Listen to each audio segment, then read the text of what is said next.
poor nutrition. He is a true perverted producer. The producer of a sickening movie called Mondo New York, Stuart Shapiro.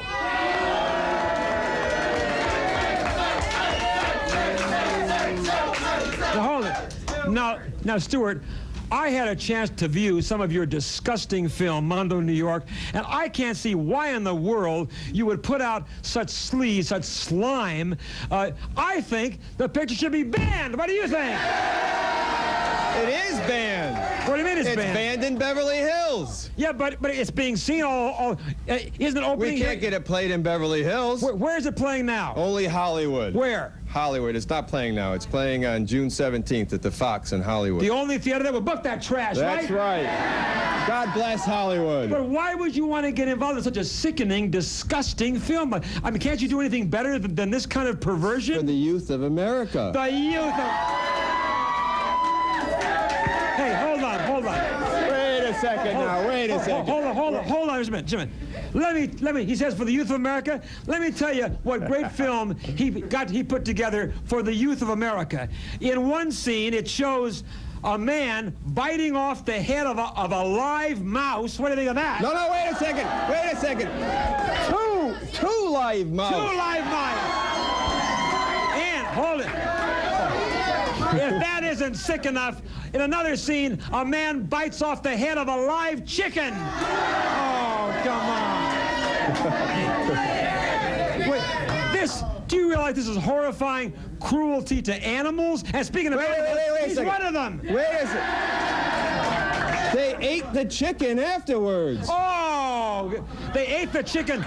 They ate the chicken raw? No.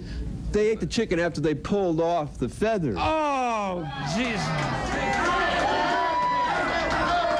Now, you know, in another scene, I understand that they show in this film a man who literally sets fire to himself. Is that correct? No, that's not true. He explodes himself. You're getting it wrong, Wally.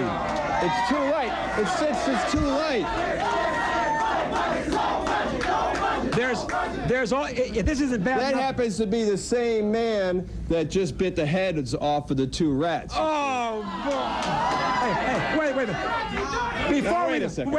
Wait. Before we go any further, let's show a little bit of this atrocity. Now, hold on. This is a 60-second film they made, but we had to edit a lot of the trash out. Watch, here's a little bit of the better stuff that you can see in this disgusting, filthy film. Watch it, Kevin. Go ahead. I love New York!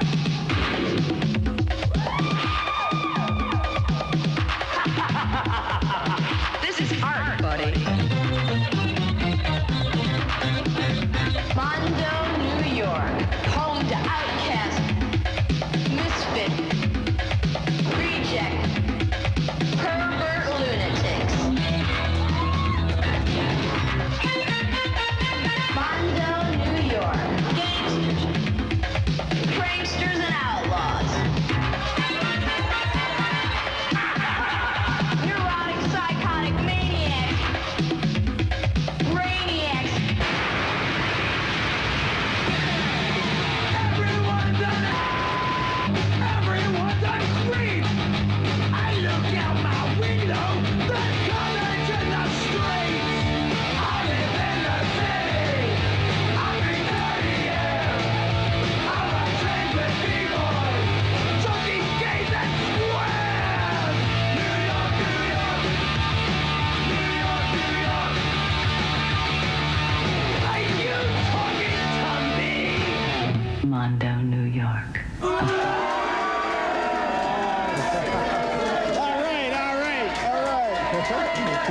Sickness.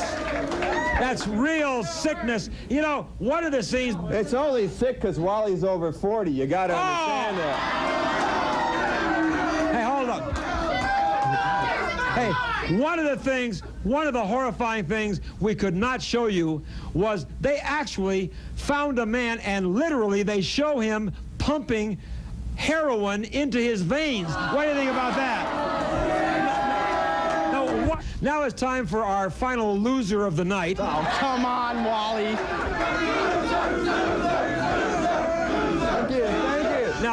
Thank you. He's trying to argue with me about animal experimentation, vivisection.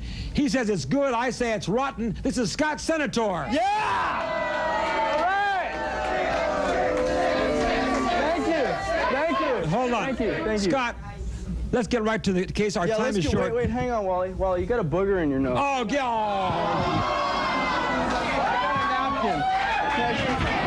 I got a napkin here somewhere, Wally. Wally, right there, Wally. Right there. You got You know a what? booger in his... Hey, your whole head is one big booger. Yeah! All right! Hey, wait a second, you moron. Wait, Now sit down. wait a second. We're talking. Wait, Hey, you're getting me pissed off, Wally. hey, we're talking. Wait a second. Wait a second. No. You want to talk about a big booger? I got a big booger right here. Look at this. Look at this. Look at it. Look at that. Get out. That's a Wally burger.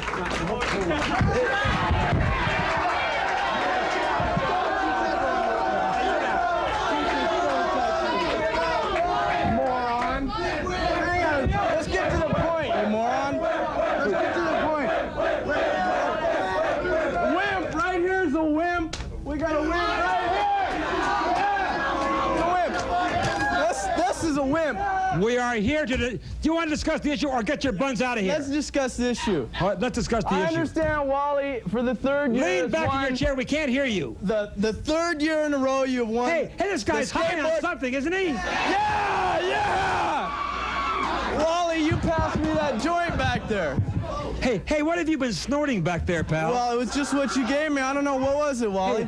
Hey, do you get the feeling this guy is drugged out, do you? Just a little bit. Now, Wait a second, Wally. either you're going to talk about the issue or, Okay, or let's you're talk out of about here. the issue. Now, you are trying to... Let's talk about it. Spit it out, Wally. No, let's not. Quit Get out. spit. Get out.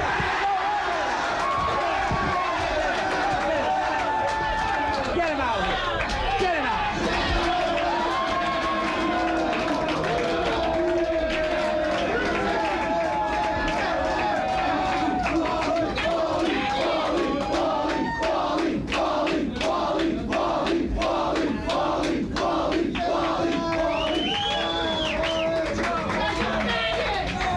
This guy, hey, you know, this guy's been waiting to come on the show for 2 months now. He's been calling me.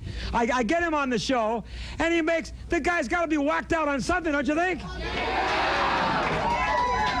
He's been snorting Ajax in the back room, I think.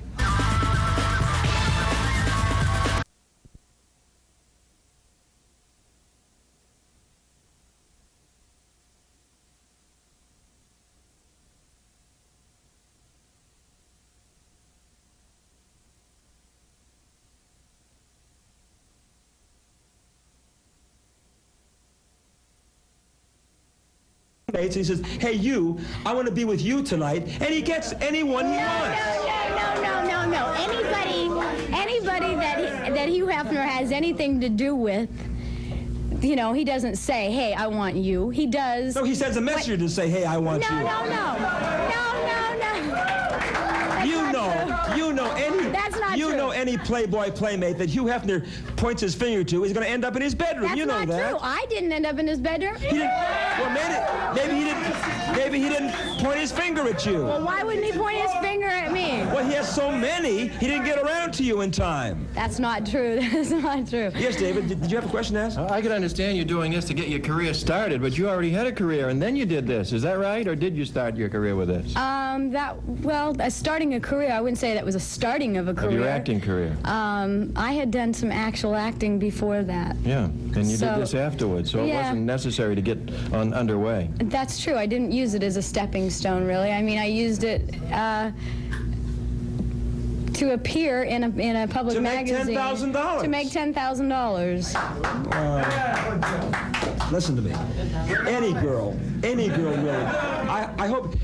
I hope you've learned your lesson from this, because I don't want to see you doing this kind of thing anymore. Do you promise me you won't? I promise I won't do it. I promise.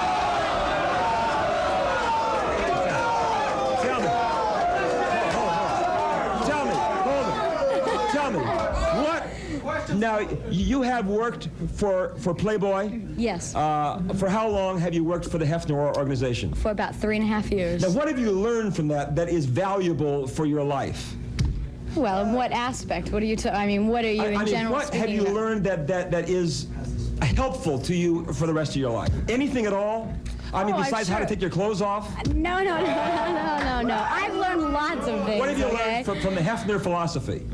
I've learned to be free and open with my body, to feel good about myself. That's not a good thing to learn. Sure it is. I have no sexual hang-ups. I feel There's very another thing that's comfortable. not good to learn. What? I mean, you have learned to be free and easy with your body? I mean, come on. Not free and easy with my body, free and easy about my feelings with my body. Okay. And are you still working for the Hefner group? Yes, I am. Well, do you think perhaps that Mr. Hefner might be watching right now? I'm sure he is. Hugh, you're a disgrace!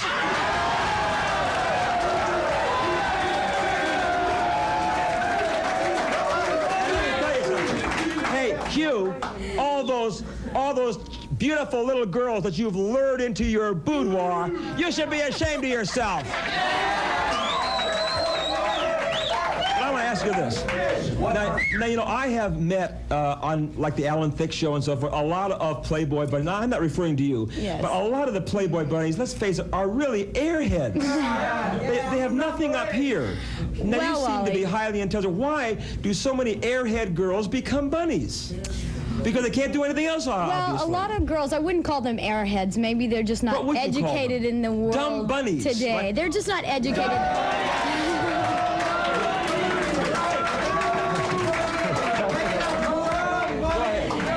You know, they're very young and impressionable, and a lot of them, you can't, you know, call them intellectuals of any kind, but that doesn't make them bad people. But you know There's a what? lot of dumb people walking around in the world, But not it's- necessarily all of them are playmates. Well, what are you looking at me for when you say that? Well, if the shoe fits. Now, hold on. We have some questions from our studio audience. And Okay. listen, cooler heads have prevailed, and I think Morton Downey and I could possibly be able to get along. Now, Downey, you're still here. I see that you're okay. Hold on. Do you want to ask our Playboy buddy something, Morton? Yes, Wally.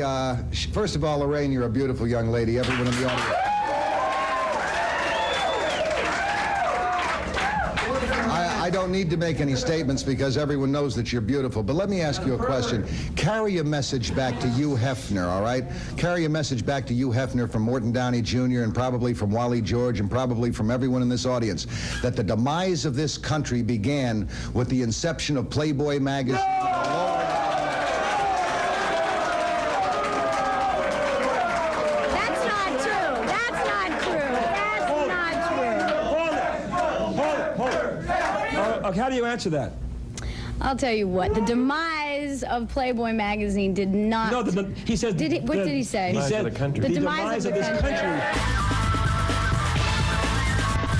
It's time once again to get on the hot seat with Wally George. This is it, the most talked about talk show on television and the most imitated.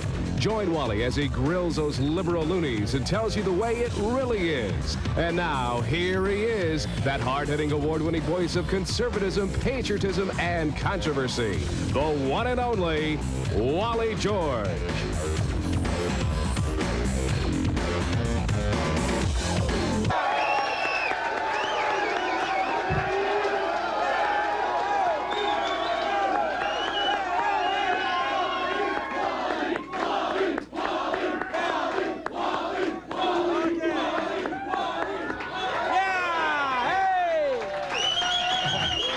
Thank you very much.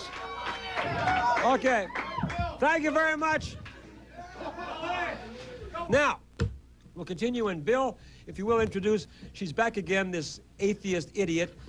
She is. She's an atheist idiot, and if you don't mind, I'm going to set a little your direction because every time she's on, I think there's going to be a bolt of lightning come down, Yeah. and I don't want to get I only singed. wish, yeah. Yeah. Well, anyway, here she is, here to debate you on creationism versus evolution. And as we all know, as you just mentioned a few minutes ago, evolutionists believe we came from slime and pollywogs, and who Well, else? we all know she came from slime, don't we?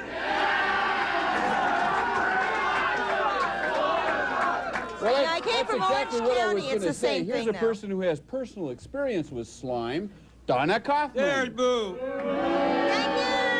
Hey, you're beautiful. Now, Dawna. Well, thank you. It's nice to have such a warm one. Well, I'm so glad to see that she got dressed up in her best clothes, huh? Yeah, I Hey, happen Dawna. to know he doesn't have pants on.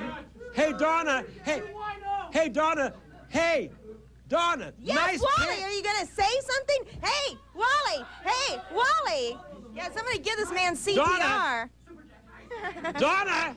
Yes, Wally? Nice shoes, Salvation Army. You guys are easy. Throw him some horse meat. But seriously, John, in all seriousness, I'm And only. Wally, I was going to wish you happy birthday. I don't want any happy birthday wishes Hey, I from an hope you idiot know, I atheist heard like these you. idiots singing to you before. Oh! I hope you know, every time the song Happy Birthday is sung on television, you have to pay $10,000 for that. Hold on. So I'm going to be turning you in. And Just a minute. Happy birthday. You aren't good enough to shine the shoes of any member of my audience.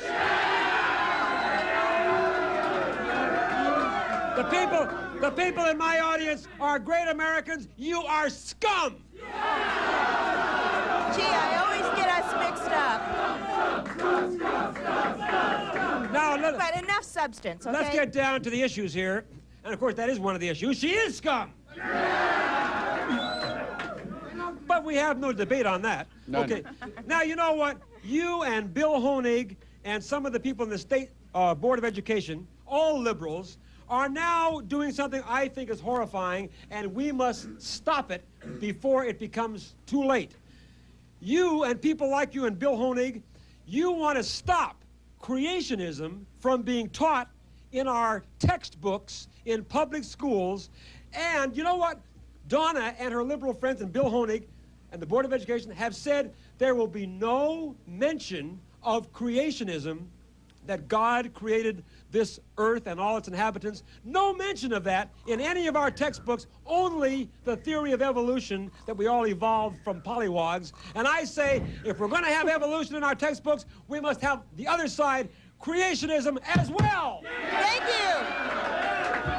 Well, that's the end of the show. You took up so much time here. I mean, they got to have both sides done. Why only one side? We got to have them hear both sides and then let them make up their own minds, right? Come on. Our kids in the school system, as evidenced by the crowd here today, are a bunch of dunderheads. Oh, The now last wait a thing we minute. should be doing is, hey, he does have pants on, or else he's got very gray legs. I think it's Don't start picking on my audience, because you are really, easy target. Oh, well, thank you. you are, why are you afraid? Why are you and your liberal friends afraid to let the kids hear both sides and then make up their own minds? Well, you see, it's not a matter of both sides. We're talking about evolution versus cretinism, or No, excuse me, creationism, Dawna. creationism. I get mixed up when I see cretins like you. But Oh. there's no debate about evolution. We're talking about science. Kids ought to be studying anthropology, paleontology, biochemistry, and biogeography, and learn about the origin of the planet and the species. And how can you deny that evolution is the only practical thing? See, you Many read the can- Bible. Now, I was looking through this Bible earlier today. I mean, this Where's is the front of that? most Where's the silly- front of that Bible? Oh, I tore it off, you know. She But- tore the front of the Bible off.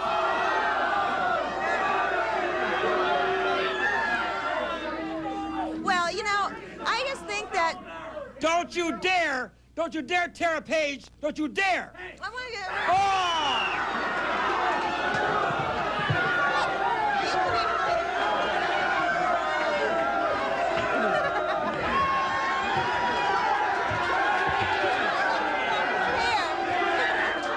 Oh, Wally. Hey, get your cheap thrills elsewhere, buddy. Anyway, Wait a minute. You. Hey, well, usually... You are going to rot in hell for what she did. Well, I'll see you there. Dare. You I was dare trying to tear get up rid the of my Bible. gum. What do you Wait want a me to put it minute. under You the are a seat? stupid Like you scumbag. Hey, that's Ms. Scumbag to you, and don't forget it. Now, the point is... I think she's a female impersonator. What do you think? She can't be a real woman. Your logic defies me, but it's not something that you know a great deal about, apparently. You know, I mean, these really? people believe in evolution. You believe in Adam and Eve. Will you just read that stuff? The majority. I mean, it's so ludicrous. The We ought to majority. look at the Bible Hold on, like Dawna. fairy tales like Camelot or something. Aesop's Hold on, fables. Dawna. Do we really think that the fox couldn't grab to the grapes, and that's why we are talking about sour grapes these days? And we have to take these things in the terms that they're meant. They're fables. And you base your whole existence on that silly Bible. Evolution states that we all came from under a rock. She's the only one that came from under a rock. You think that Adam and Eve were the start of humanity, right?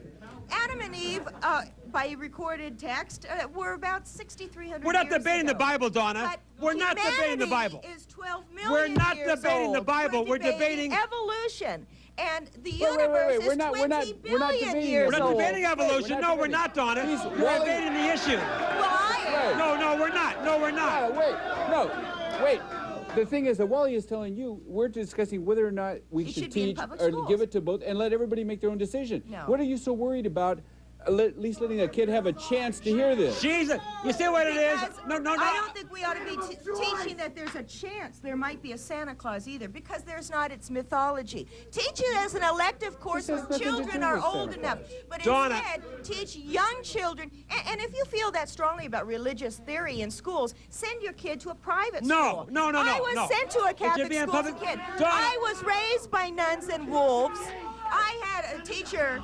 Sister Mary Manson was my teacher, so no wonder I feel don't the care way about I your do. life story. We're debating here. Now, what I'm saying here, Dawna, people like her, this is all a created thing. They all want to kill God and religion in America. We don't, It's they're all not killing God. It's all part of yes. No, we just simply don't discredit believe God. in his existence. Wait, hold on a minute. You don't believe in God's existence, but I'm telling you, the great majority of Americans do believe in God, don't we?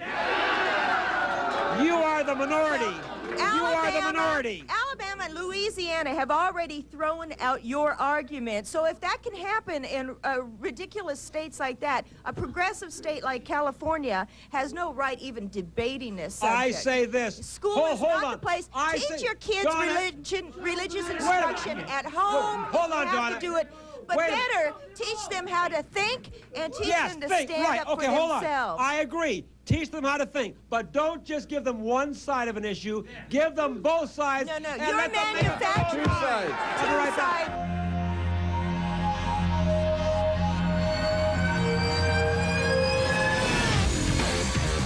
Have you all Free. Now enjoy your favorite foods guilt-free. Call now. Welcome back, Wally George here, and we have atheist, liberal, idiot Dawna Kaufmann here. Hey, you know what I want to say? I'm talking now. It's my show. Dawna thinks it's her show. Hey, talk when I tell you to talk, idiot. I'm saying this. The issue here is choice. Now, Dawna and a lot of her left-wing bimbo friends are always calling for pro-choice, right? The right to choose whether they have an abortion or not. That's their choice, right? Sure. But she doesn't want students to have the right to choose between evolution and creationism. I say... No, because creationism we have is the right to have religion. choice. No, you're talking religion. You know, even Billy Graham came up to me one time and said, Dawna, this get religion outta stuff here. is a lot of bunk. And I believe what he Billy said. Graham never said that. You know he didn't. He did so. I swear on a stack of pancakes. Billy Graham said to you what? He said, Dawna, this religion stuff is a lot of bunk. Billy Graham, the evangelist, said that to you. No, Billy Graham, the music guy in San Francisco. get What do you think? Don't get smart. Don't get smart, But you Dawna. know what the problem this, Wally, why you don't accept evolution is because you can't bear the thought that you might be a monkey. And in fact, if you look really close, you take off the white wig, and you see a man on the way to, well, something on the way to becoming human, almost. Hey. But, you know, I asked Janice, your wife, a little earlier. She says you are no homo erectus. Wait a minute.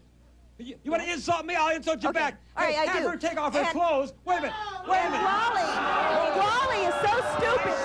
Wait a minute. He thinks all homo sapiens I'm talking here. HIV positive. I am talking here. I'm in control. Do you want to leave the show? Do you want to leave the stage? Is that your Alexander Haig impression? Do you want to leave the stage or not? Oh, no, I'm having a real Shut your mouth. Now, I will continue.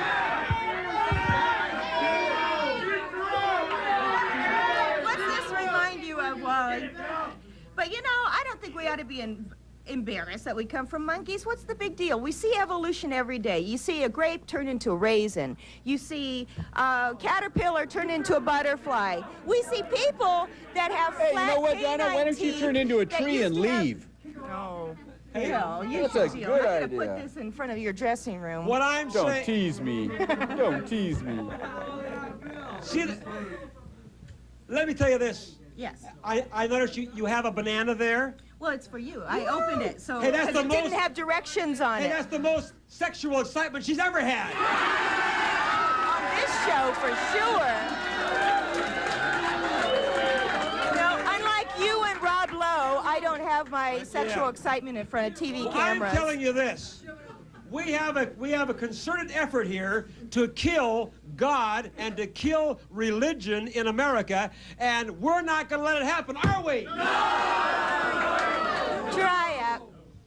The liberal atheists here in America will do anything to kill God, but you fail to recognize that God...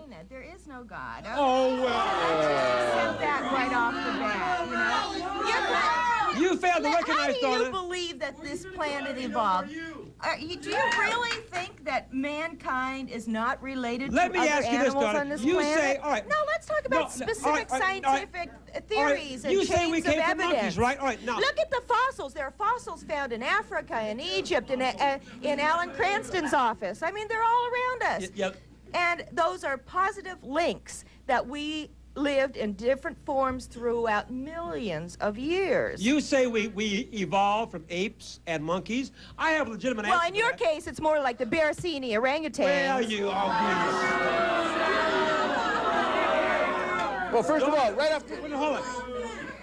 Dawna and all the other evolutionists all believe we evolved from monkeys and apes. My answer to that is, if we evolved from apes and from monkeys, how come the monkeys and apes are still here, right? Why? How do you answer that? I'll answer that by saying evolution doesn't just happen in an instant. It takes thousands, hundreds of thousands of years to see changes sometimes. But Dawna, but his point is really good. You don't live at the same time your great-grandfather does. Well, So you what does couldn't that have mean? evolved Of from course, an ape because they live at the same time we do. Number one. Number two, I'm a biology major. Wait a minute. I was a biology major in college. Let him talk. Let him talk, Dawna. First of all, you don't know what you're talking about because evolution doesn't say man came from ape. He says that maybe man came from a common ancestor with theory ape. of So you don't evolution. understand that. And number two is, why not just give people a chance to understand it? Let them see both Yeah, sides right of on. it. Big Bang Theory, and then you've got your evolutionary theory. Those are two different things if you want to have a comparison. we have two theories here, That Dawna. should be an elective course. We have, Any no, kind of hold on, religious Dawna. study. Dawna. Furthermore, these are Judeo-Christian values that you're putting down our throats. No. What about that excludes all the other religions Dawna, out there? hold on a minute. No, but why are people Wait a minute. being born with I am talking. appendices? Will you stop? People are born with Will you canine stop? teeth because evolution is an evolved process. Dawna, I'm telling you this. The majority of Americans believe that we were created, the world was created by God, and God created all... Wait a minute. And God... They Wait a thought minute. there used to be a flat Earth. I'm and that finishing a the, sentence here. Sun revolved around us. So... Are you going to shut up? Are you going to shut up? I'm warning you. One more time and you're gone. I'm not kidding. I'm not kidding with you. I'm not kidding with you. Shut your stupid, ugly mouth.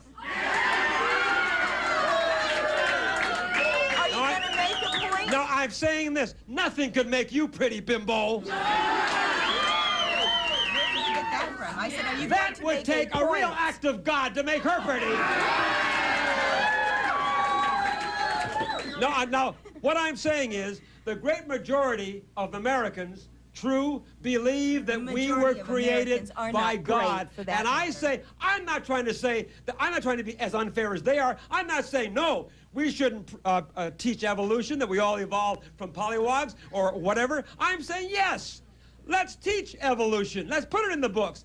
But let's also give them the other side so they can make up their own minds.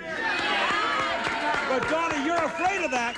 You're afraid of that because you know if they hear both sides, they're going to vote for creationism, aren't you? So that's the answer to that question.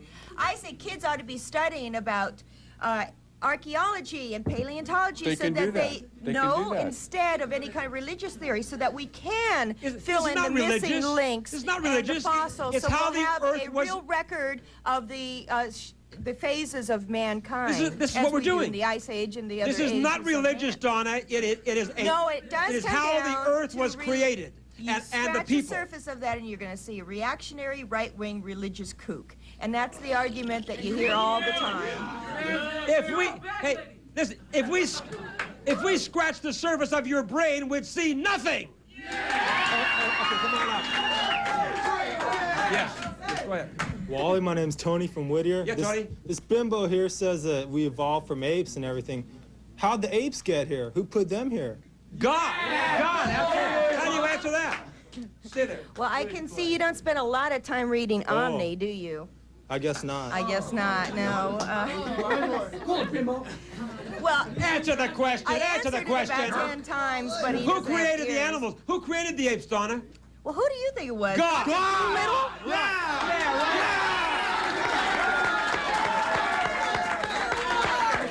Okay, yes, go ahead. My name's Scott. I'm from Lacaniata. I was wondering what made you such a high authority on this? What education? What made you such? How could you judge the Bible? What do you I'm have a that no one else does? logician. You read the Bible and you You're what? Magician?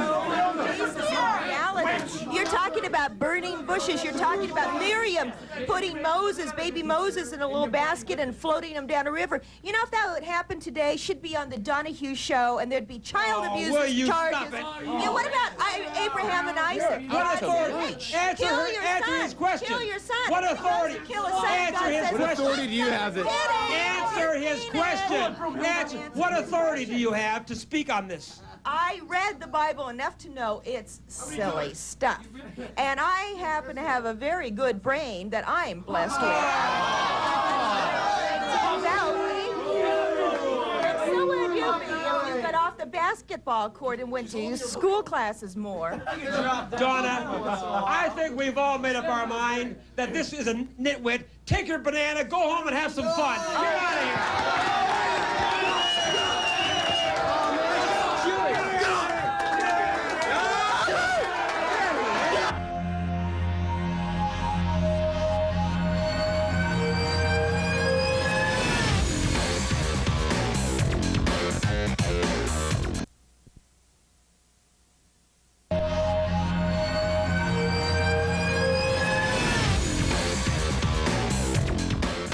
Okay. Well, I thought we had a real idiot on the first half. Now we go from bad to worse.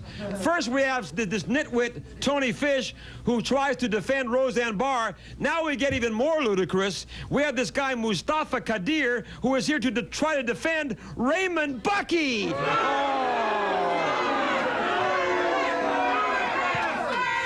And hold on. Mustafa, I see you got your goon squad here tonight. Oh! No, I'll tell you, Mustafa. Look at this. If I've seen a bunch of perverts, here they are, right here. Hey, wait a minute. My audience are great Americans, and they can spot a pervert when they see one. Yeah. Shut up out there. Oh! Don't tell my audience. Tell them to shut up. They don't know an issue. My audience knows a phony pervert when they see one. Now, I'll tell you. Hey, Mustafa, you've got to be a pervert to defend Raymond Bucky. Hey, Raymond Bucky is innocent. Wait, no. He's innocent. I beg to differ. Wally, come on. He was not declared innocent. Look, Wally, in this country, you are presumed innocent until proven guilty. But he's not innocent. You've had 2 chances to prove him guilty, and what have you done? Nothing. Well, because the district attorney did not give a strong enough case. If the district attorney, Ira Reiner, had conducted this case correctly, we would have had Bucky and his mother and his grandmother and all the others behind bars right now. But the main problem was the district attorney did not offer a strong enough prosecution. He had no evidence. He had the no evidence. He had the testimony of those children, and I believe the children. Who in their right mind is going to believe a child? Oh, are you saying you saying children? All of them were lying. Oh, and coached. That's right, Wally. They were coached by that incompetent counselor into making these false accusations against a fine American citizen. Oh, a fine American citizen. Do you think Raymond Bucky's a fine American citizen? Say, these goons wouldn't know a fine American citizen if they walked up and slapped them. They're all fine American.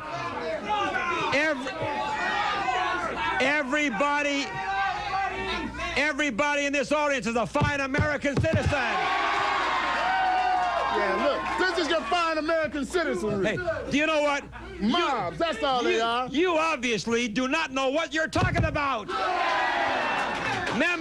Mustafa, members of the jury in both trials stated to the press that they believed that the children had been molested, and they believed Raymond Bucky was the one who molested them, but the reason they couldn't convict him is the district attorney did not give them enough solid evidence, but they did believe Bucky did it, and so do I. Yeah, well, that's a nice try, Wally. That's a nice try. But in this system of government, it takes 12 people to agree on that, not 3 or 4 but you're saying, or 1 or 2. You're saying, hold it. You're saying, wait a minute, wait a minute. Hold it. You're saying Raymond Bucky is innocent. He's not. He's innocent until proven guilty. Wait a minute. And no one has proved him guilty. But nobody has found him innocent either. 2 trials, you spent $17 million, and now you want to pour another $17 million into a 3rd trial. No, it won't cost another $17 million. But yes, I say, as long as we spent this much, we should have a 3rd trial, and we can finally get the truth and get that bugger behind bars. You know what? You know what we need to do with that $17 million is start a Raymond Bucky fund to repair this man's life so that he can get back on his feet. Oh, wait a minute. That's right. That's right, Wally. Yeah. Start a fund. In fact, why don't you donate? Hey, we need to get Raymond Bucky back on his feet so he can walk into jail for the rest of his life. You know. And in fact, we need to open up a new cabinet position in this country, Secretary of Child Welfare, and I nominate Raymond Bucky. Oh, you. That's right. That's right. And let's pay him a nice, hefty salary at that. Yeah, he is, isn't he? He is. Let me tell you something. Raymond Bucky is the man who was identified by all of those children. They pointed fingers at him and said, this man and others in the school sexually molested me, and you can't tell me that these little children, 7 and 8 years of age, do not know what they're saying, and you can't tell me that they would say this about a man unless he was guilty. I believe those little children, and I feel sorry for them today. Wally, those little children were coached. The testimony that was given in that trial proved that that lady had led those children down a sorry lane to point out Raymond Bucky. How were they coached? Most of the child molestation in this country comes from the parents or some close friend or relative. How were they coached? They were coached. They were. Didn't this guy touch your genitalia here? And wasn't he doing it like this?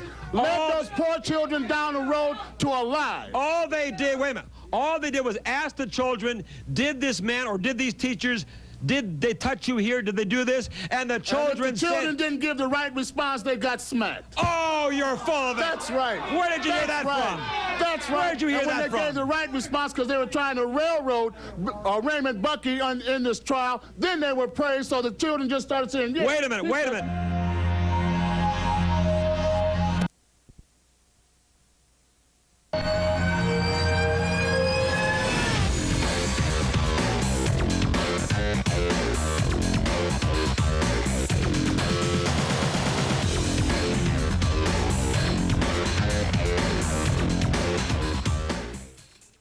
Introduce this one or not. But anyway, the next guy we got coming out here, he's known as Kevin. Get this, Kevin the suburban cowboy.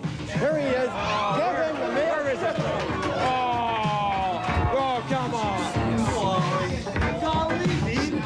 Hey, you mind Sit if I down park here. my horse right No, here? yeah, not right here, no. Hey, hey. Yeah, you guys wish you could do this.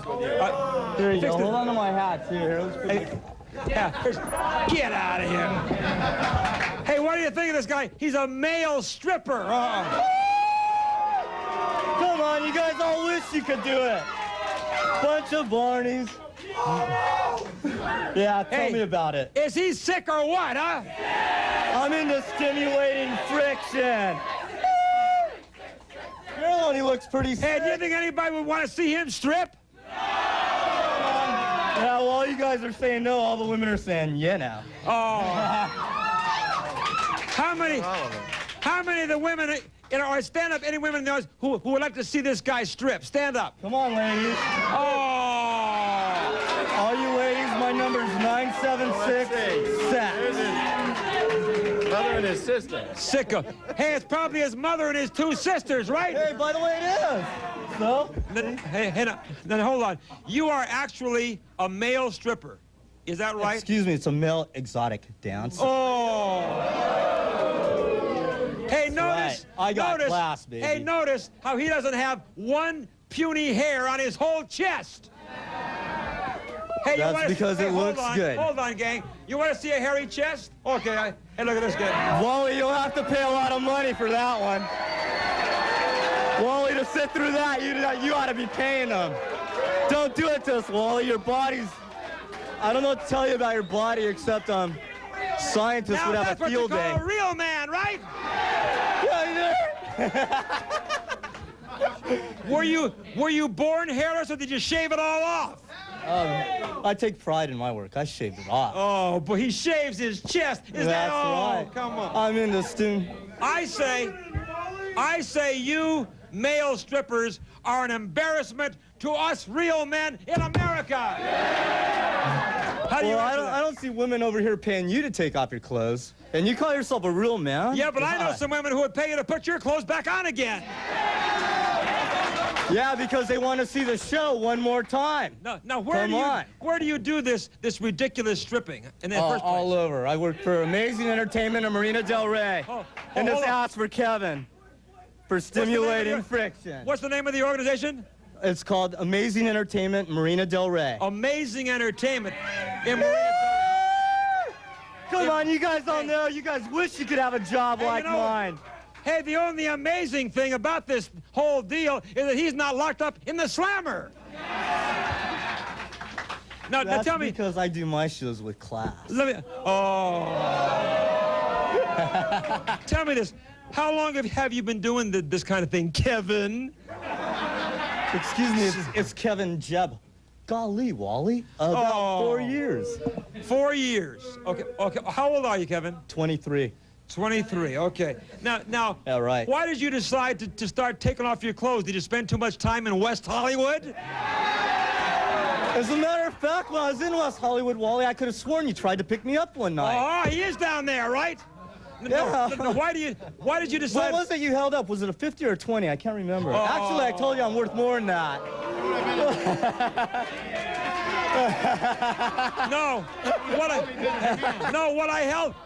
What I held up to you was Morton Downey's phone number. Now hold on. Why did you decide to become a male stripper? Just answer me that. I like my job. When you're a lean, mean sex machine, what can you do? Oh.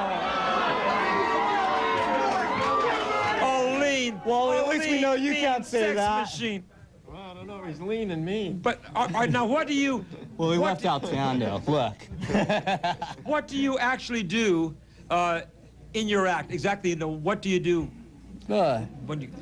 That can vary from anything, depending on the girls, Wally. I mean... Do you ever get hired by boys, do you think? Well, Wally, to be honest with you, I heard that you were the only one who called in and requested me.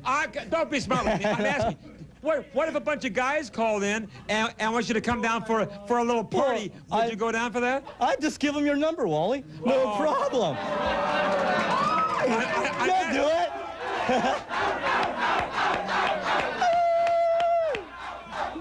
I'm asking you seriously. Do you only work for women, or would you work for men?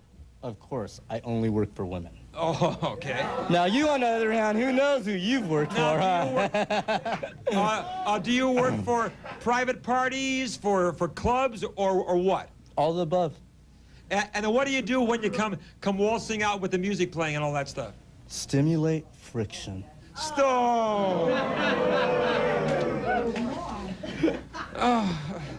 Wally, what's wrong? Have you ever? Don't you wish you could do it? Have you ever? Do I wish? Do you think I would do a thing like that? Wally would. Thank God. Look at your body. Have you ever in your life ever held a decent job? Yeah. What did you do What did you do before? You started this when you were 19. What did you do before stripping? I'm also an actor and a model. And before that, I used to work for a surf company. How much money do you make as a male stripper? I do pretty well. Approximately, how much a week do you pull down? Approximately. I average 1,000 a week. 1,000 a week to see this little freako? High price, baby. What can I say? Can you believe that he can make that kind of money? This little freako Well, here? actually, sometimes it's a little bit better. You know, and there are fringe benefits. You must really be a prime sicko. Have you? Wait. Ask the ladies. They all like the fringe benefits, don't you? Hey, hold on. Have you no modesty and no morality at all? Oh yeah, I have all kinds of morals. Well, this look at you. I mean, name one. Hey, don't you think this is sick and immoral stuff? Kind of guy. What does your mother or father or family think about your degrading performance? I'm one of. Hey, that's right. I'm one of those. I'm one of those lucky people, and my parents are behind me 100%. And when you have people like that behind you, you couldn't ask for anything more in life. And they're proud of what I do, and I'm proud of it because I satisfy the public. And if you got what it takes, use it to your... Hey, I understand. Yeah, what do you... Hey, hold on. Hey, I understand that your mother is here tonight. Yeah, why don't you ask my mom? She's right there. His mother, stand up there. Tell me the truth. Aren't you ashamed of your son? Come on, Mom. Tell the truth. Well, hold it. Hey, do you really like what your son does? Say it's art? I don't say it's art. I say it's perversion, right? Hey, Wally, Hold it. Yeah. I have had enough of... Wally, what? Let the audience decide for themselves. What do you mean let the audience decide for themselves? Let me show you. Hit it, my friend. Oh, come on.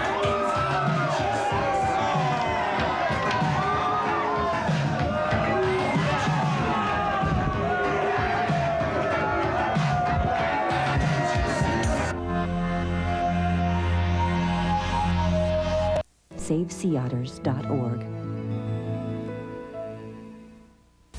We're back. Wally George with Hot Seat. And I'll tell you, are you ready for some action? Yeah! Okay. We got action now because we have a real maniac in the hot seat. But first of all, to help me take this guy on, we have a very good friend of mine. I want you to give him a great welcome.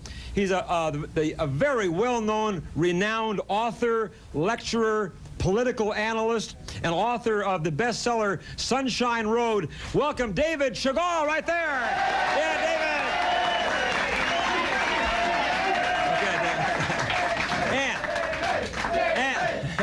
Okay, David. Okay. And here in the middle is this real idiot. His name is Jack Kimbrough. He's a writer and an author as well, and he is here to say Jesus Christ was a fraud.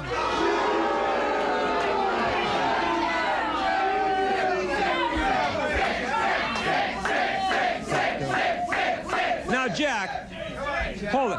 Right off the right off the bat, how in the world can you be so blasphemous and so rotten to say that Jesus, the Son of God, was a fraud? Why do you say that? All right, now, you asked a question, can I answer it? Yeah, don't take too long or you'll bore us all to death. Now, why do you say Jesus is a fraud? I did not say he was a fraud. I said he was a revolutionary. But you said he was a fake. You said, you told me that you said he made up all of his miracles were all phony. They were staged, yes. Staged! Are you saying... Yes.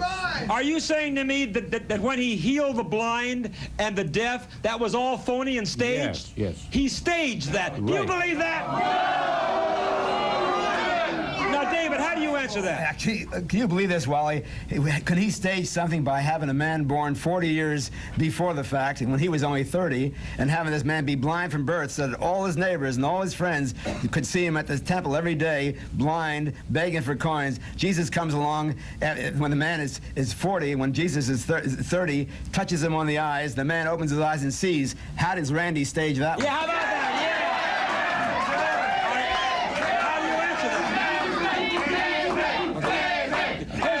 How do you answer that?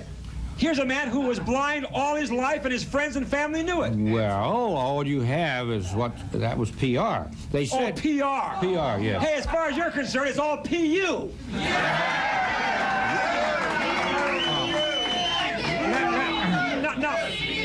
Now, are you telling me that you do not believe that Jesus Christ is the Son of God? Do you believe that he is not the Son of God? Absolutely not.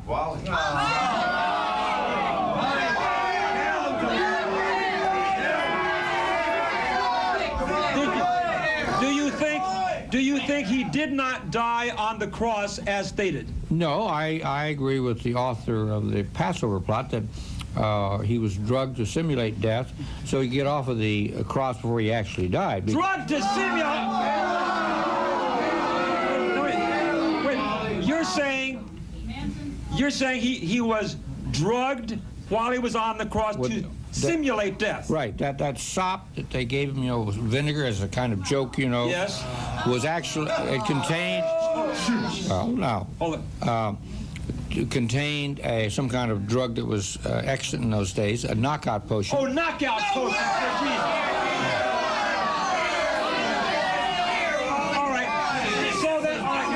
So then you're saying he never. So you're saying he never really died on the cross. Yes. And they brought him down, and he was still alive. Right. So he never did rise again from the dead. Right? No, he wasn't dead. He wasn't dead. I think, hey, this guy's brain is dead. Now, David, how can you answer, how can you answer a thing like this where he says that Jesus never even died on the cross? How do you answer that? Well, for one thing, even the historians of the time, and I'm thinking of Philo and Tacitus, who were in Rome, reported that there was a man named Jesus, and they're reporting from 1,000 miles or 800 miles away, what was happening in Jerusalem. There was a man named Jesus who was thought to be Son of God, who died, and his followers say he rose from the dead. However, Josephus, Flavius Josephus, the Roman historian who was on the scene in Jerusalem, he wrote about it. And this is not from the Gospels. This is from Roman history. And I'd like to read what Josephus said about Jesus Christ. Very briefly. Historically. Now, there was about this time Jesus, a wise man, if it be lawful to call him a man, for he was a doer of wonderful works, a teacher of such men as receive the truth with pleasure. He drew over to him both many of the Jews and many of the Gentiles. He was the Christ. And when Pilate, at the suggestion of the principal men among us, condemned him to the cross, those that loved him at the first did not forsake him, for he appeared to them alive again the third day, as the divine prophets had foretold, these and 10,000 other wonderful things concerning him. And the tribe of Christians, so named from him, are not extinct even at this day.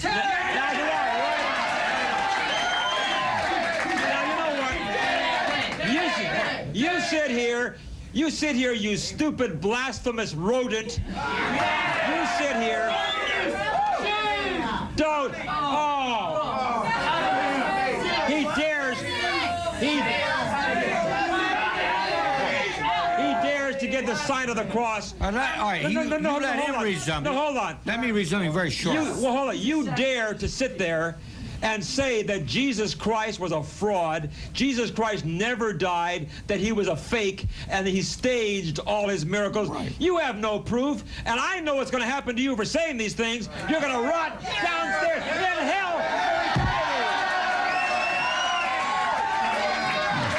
All right, what do you want to read? All right. See, I insist that Jesus.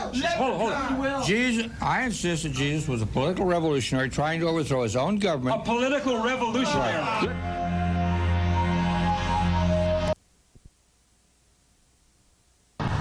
Now we're back to this little pipsqueak, Jim Myers. I say the most intelligent person you ever had on your show. You're not even a person. Now, hold on. What I'm saying is... Don't point your bony finger at me. It's my... I'll get up and rip it right off your arm. Oh! Boy, you know... See, he thinks he's a big dealer on his own this little show. 80... If I get him off this stage, I'd knock his damn face off.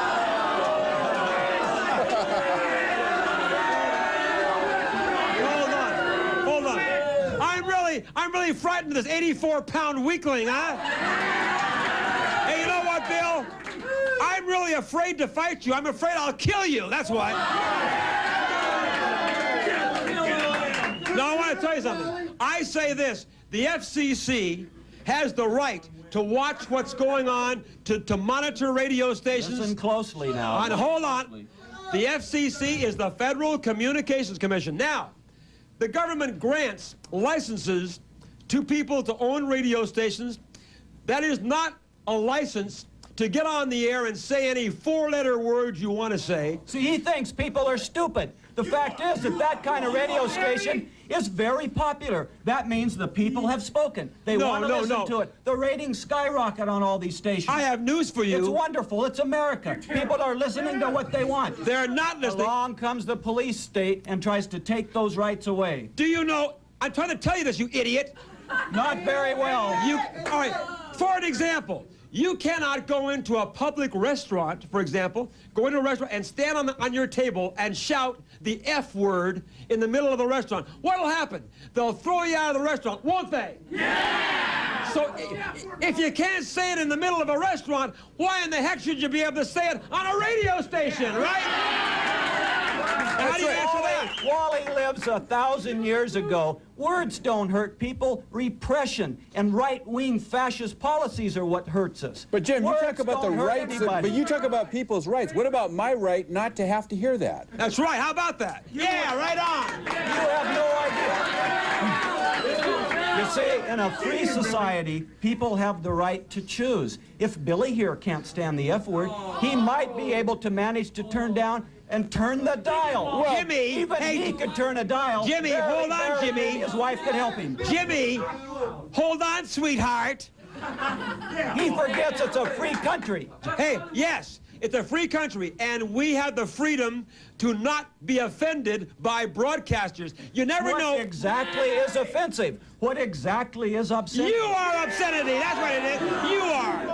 Among what I'm telling you. Nobody can define it, and yes, therefore you can. Nobody should control it. I'll define it for you. Words don't hurt people. I'm defining it for you. There are certain things that you cannot say over the air any more than you can in a public place. Can you say intercourse? Okay. No! Can you do it? You know what I'm talking about. You know what I'm talking about. That's a safe word because it's you cannot go on and say profanity. You can't tell dirty jokes. You can't tell four-letter words. You know what it is.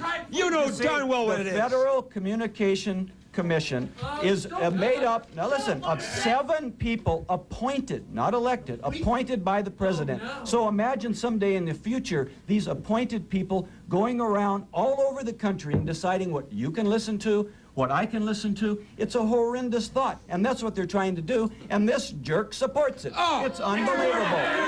I think he's really a communist. I think he's a communist. Hey, the most horrendous thing anyone would have to listen to is him. So I'm going to put you viewers out of your misery. You're out of here. Right.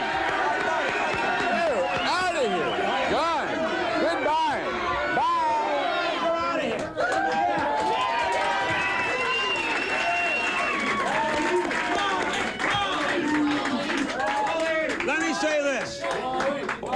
Let me say this. We have got to understand that it is a privilege to own a radio station license, or, for that matter, a television license. And if the owner of a radio station is going to go on the air where children can be listening, That's right, and broadcast profanity, then I say they should have their license revoked. Good night, everybody.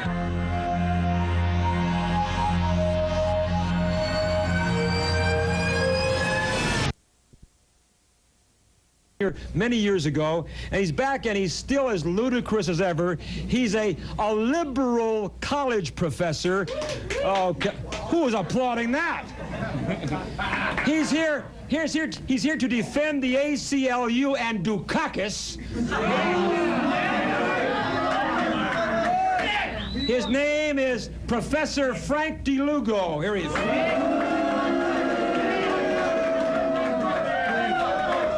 Mind that stupid peace sign. Hey, this is the oldest flower child I've ever seen in my life.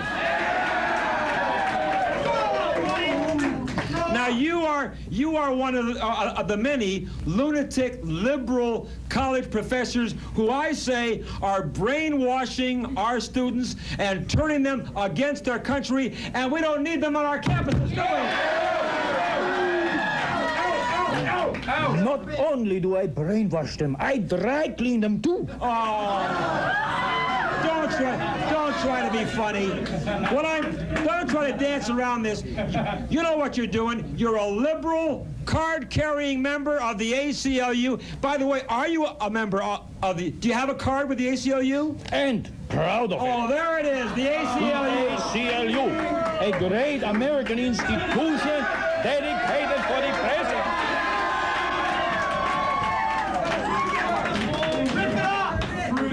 Let me show you what I think of the ACLU. Watch this back. Hey, American civil liberties are... Hey, guess what? He just resigned from the ACLU. I'll join again. You college professors, you are a college professor, right? Absolutely. What do you teach? Mathematics. Well, you know what you guys are doing? I'm getting letters from people all over America who say college professors like you are always talking against the president, against the country, praising the liberals and the ACLU. I've had letters from students from your very class, and you know what they tell me? He doesn't teach mathematics. He stands up in front of his class and talks against his country and against President Reagan.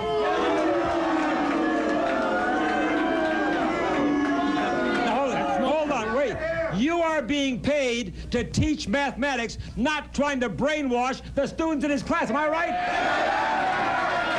Now, why are you doing that? I'm not ever doing it in class, only outside class. Don't tell me that. Your students have told me. I believe them, and I say he's a liar. What do you say? Absolutely. Your students tell me you're all over campus talking about Reagan, talking down the country, talking down the government, and you know you are. And I am not doing it in class. Where are you doing it? Absolutely, outside class. Outside class, all over the campus, right? I am exposing the incompetence of this Reagan administration. The incompetence. That's right. Let me tell you something, you little stupid ninny.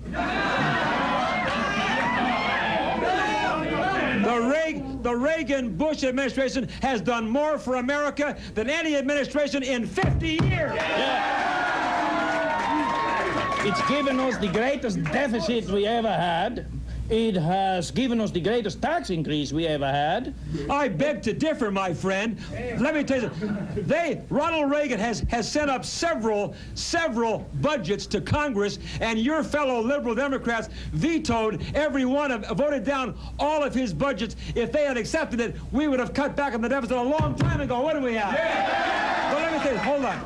Let me tell you something. You are supporting Dukakis for president, are you not? I am. And you're a member of the ACLU, as is Michael Dukakis. Absolutely. I say the ACLU is a danger to the United States of America. Do you believe that? Yeah. Now, you may ask me why I say that, right, Professor? Yes. Number one, I'll give you a lot of reasons why I say that Dukakis, a card-carrying member of the ACLU, would be scary to be sitting in the Oval Office. Number one, the ACLU opposes the reciting of the Pledge of Allegiance in our school classrooms. And I say we should, shouldn't we? Yeah! Now, what's wrong with the reciting of the Pledge of Allegiance? First of all, it deals with only absolute concepts such as nationalism and flag. I have a new version of this No, pledge. I don't want any new version. I want the old version. And I say that if you don't pledge the allegiance to the flag of the United States,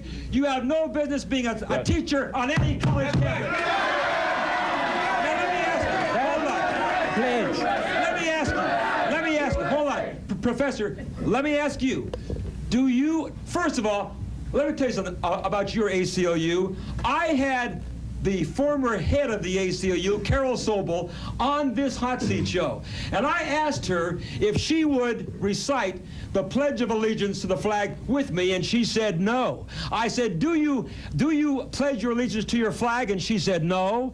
And then I said, this is the head of the ACLU now, I said, do you pledge your allegiance to your country? And she said no. What do you think about that? Now hold on, gang.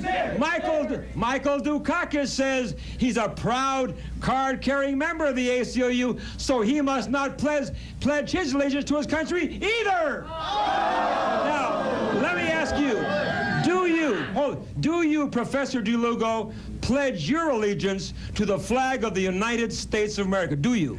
I do even better than that. I enhance it. I pledge allegiance to the whole planet Earth. Oh, no, come on. I am No, just answer me. Just answer me.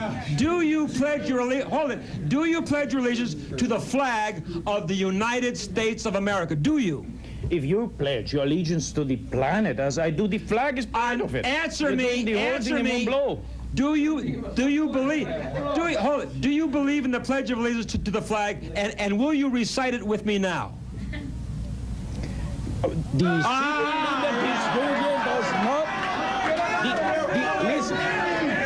The Pledge of Allegiance was written in 1892. I don't give a damn when it was written. It's the Pledge of Allegiance. You care so much about it, you don't give a damn when it was written. You don't give a damn about this country, and I say you should be out of here. Do you know the history?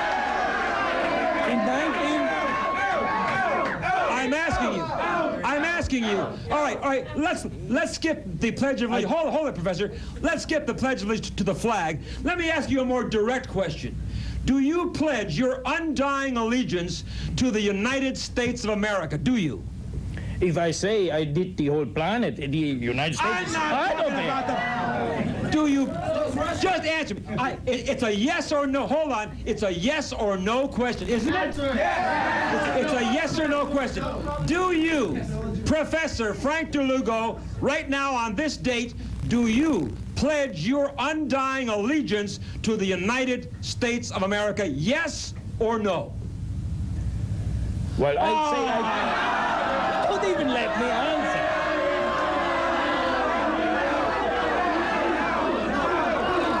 I say,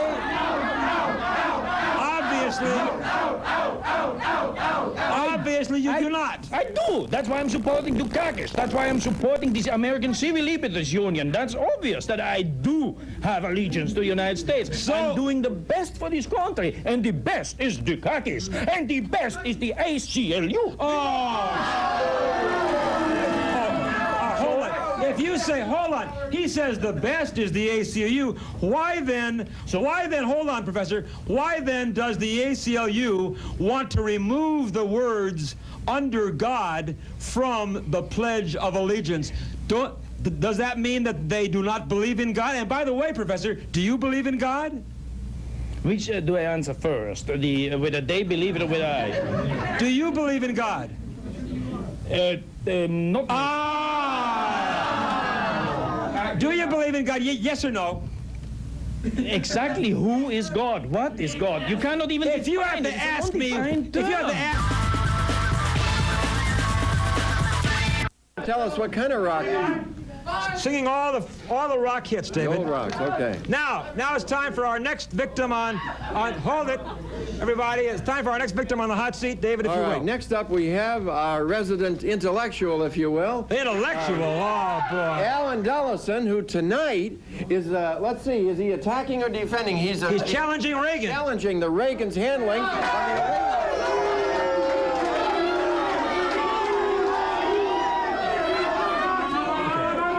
Now, Allan, once again, you're on the wrong side, hurting America with your stupid thinking. You are joining the liberal bleeding hearts who are trying to hurt this country and destroy the President of the United States by attacking him when he did a bold and courageous thing in Iran. You know darn well what he did in Iran was in the best interests of the United States of America.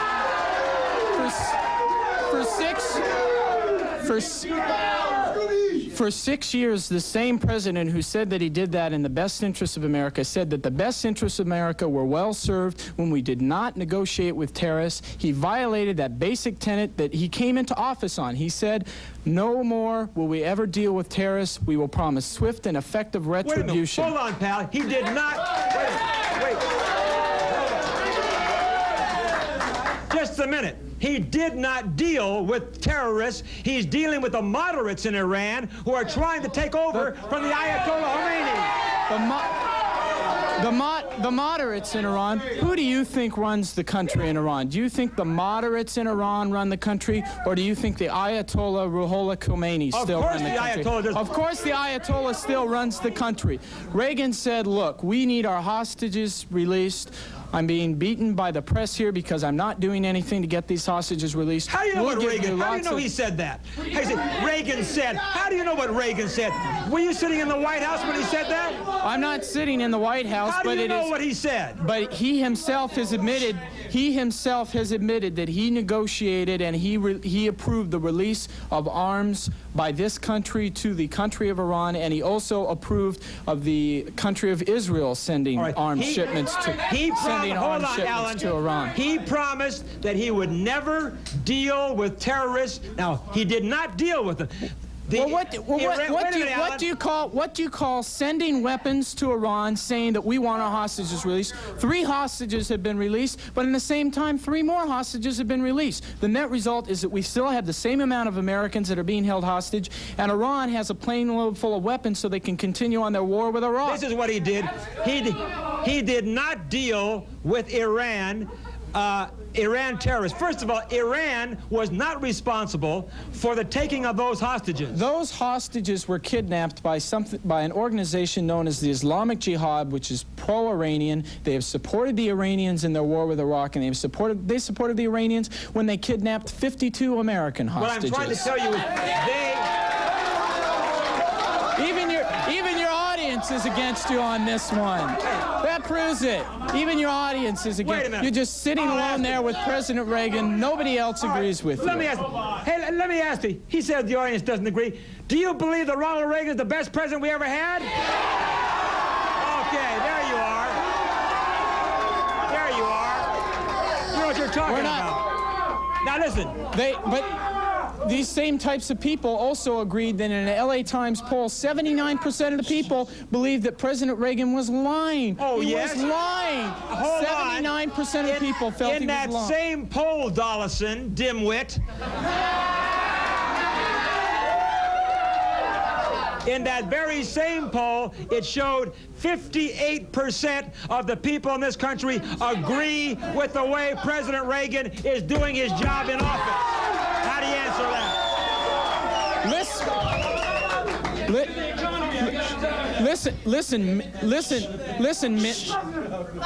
Listen, Minnie Dit, those same people.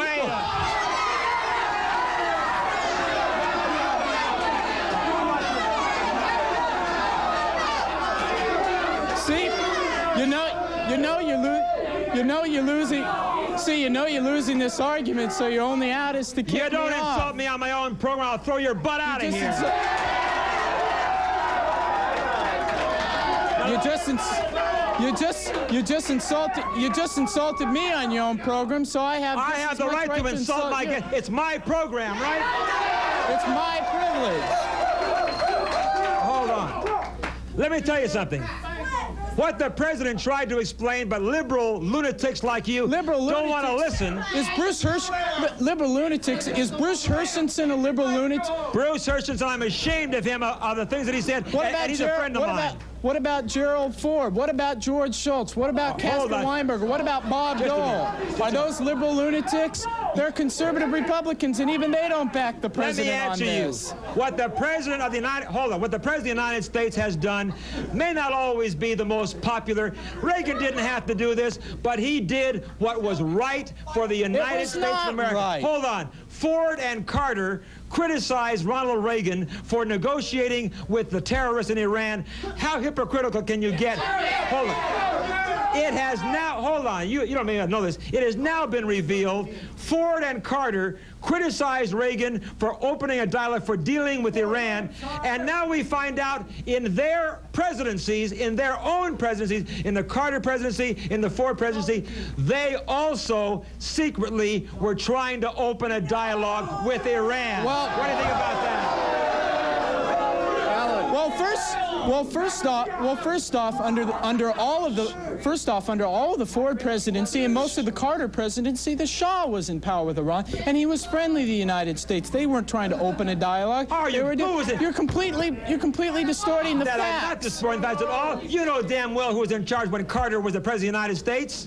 When Carter was the president of the United States, when he entered, the Shah was in power. When he left, the Ayatollah was in power. But in the beginning, he tried to open a dialogue with a country that we already had a dialogue with. We had diplomatic relations. Gerald Ford and Jimmy Carter are criticizing Ronald Reagan because they have a personal axe to grind. Gerald Ford will never forgive Ronald Reagan because he feels that he was the one responsible for him losing the presidency to Carter, and Carter has an axe to grind because he'll never forgive Ronald Reagan for the humiliating defeat he gave Jimmy Carter.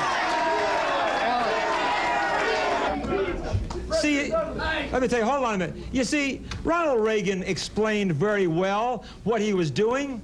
He was trying to open a dialogue with the moderates in Iran. Now, in order to show good faith, he sent a very small plane load of arms that couldn't have meant any difference in the Iraq war at all, in good faith. Then it was also suggested that in good faith, if they could help to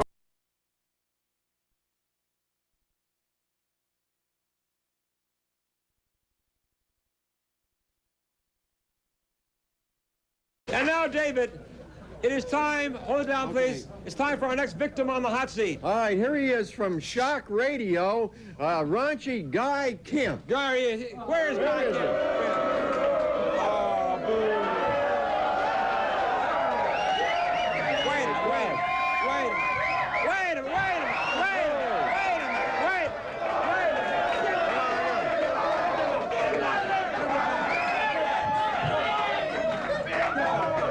Never mind who. What did you bring with you?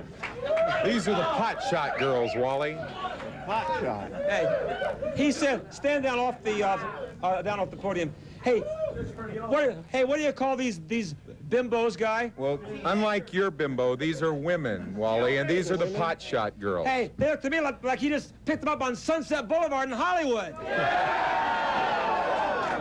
Now, as a matter of fact, that's very true. But didn't you pick up your bimbo at Sunset Boulevard?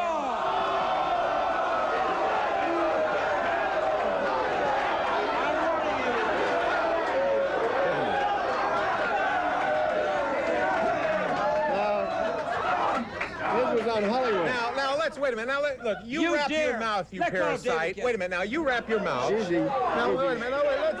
Let's get some. Knock it off. Hey, knock it off. Now wait a minute. No, wait a minute. I can't take all this heavy breathing. You can't. Now, are you alive? Yeah, I am now. Okay. Dave is alive, by the way, if you're not. Yeah, thank you. Now, Hey, but he smells like he's been dead for 3 years. I appreciate that.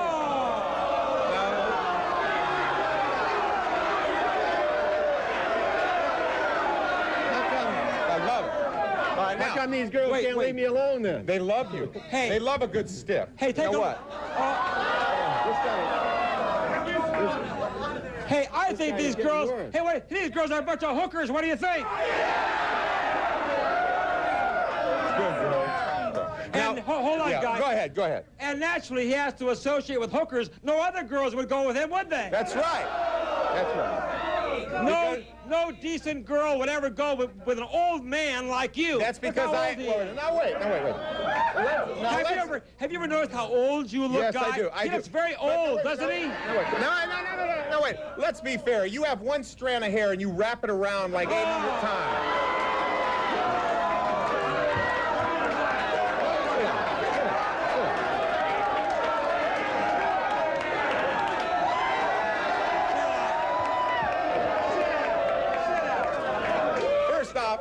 Now, wait a minute. I want to get something straight here. Quiet. Thank you. I want to get something straight. Now, talk into the microphone. All right. Well, I'm sorry. This isn't a microphone. This looks like a dog. Now, look at. Now. Hey, I think that microphone reminds him of one of his friends in West Hollywood. That's right. You see, now, I'm glad you brought that up. Now, see, what Wally calls shock radio is when I say crap or damn or all right? Now, wait. Don't you... All right, hey, wait. Don't you try to degrade my program. I don't have to degrade your program, Wally. Is an okay word, too. Now, unlike Wally, the two-bit... Now, wait a minute. Unlike Wally, the two-bit phony, I'm honest. A good word. No. Now, see, now this is what he's calling shock radio. Words that we all use. You say dirty, rotten, filthy things on the airwaves, and I'll probably have to bleep half the things that you say, and I'll tell you this, pal. Yes, babe. I have pull in Washington, and I'm going to get the FCC to throw your buns off the airwaves. Now, Wally, the only poll you have in Washington is some senator you slept with. Oh! All right, now...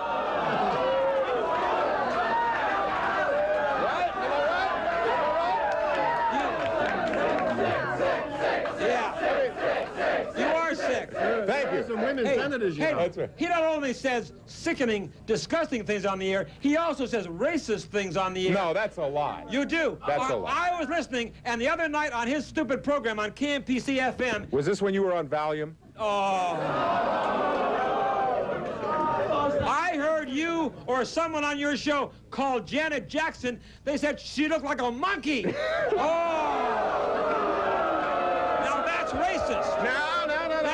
That's a racist statement. No. Let me explain what had happened. Statement. Somebody made a statement. It was one of your people that Michael Jackson was buying. That Michael Jackson was buying an ice skating rink for his. A $250,000 ice skating rink for his chimp. Jackson looking like a monkey? For his chimp. And somebody shouted out, they didn't know Janet could skate.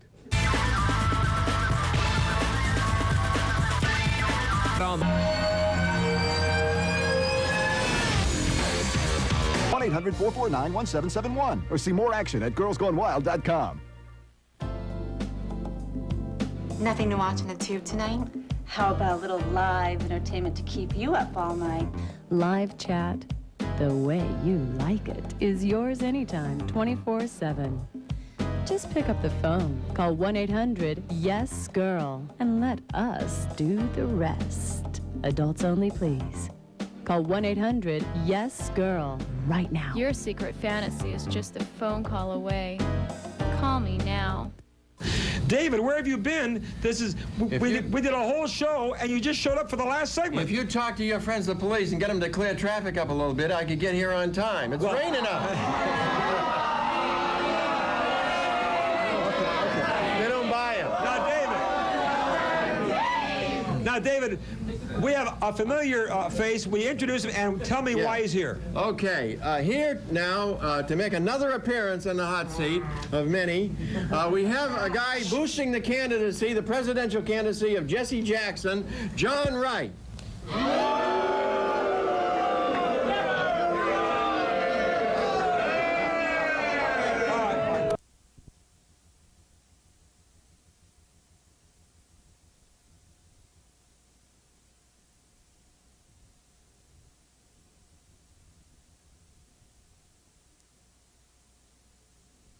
And make America greater.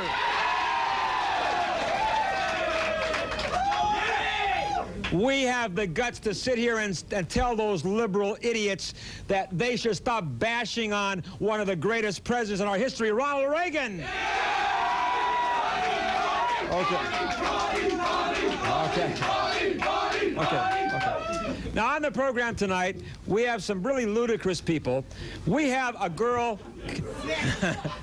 we have a girl coming out here, and I'll tell you, I can't understand how a girl can possibly dress the way she dresses.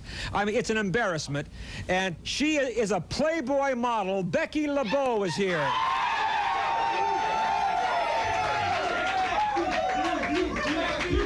And I'm going to tell Becky that I don't want magazines like Playboy even to exist. I say Playboy and Hugh Hefner should get out of here.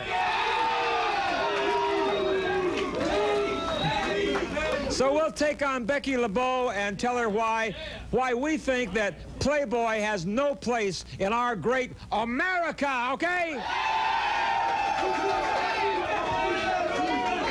And then we have Rhonda Shear. Now, you've seen her here before. She's a former Miss Louisiana, and she's a nice-looking girl, and she has been an actress and a model, and now she's degrading herself by working as an off-color nightclub comic telling dirty jokes in nightclubs.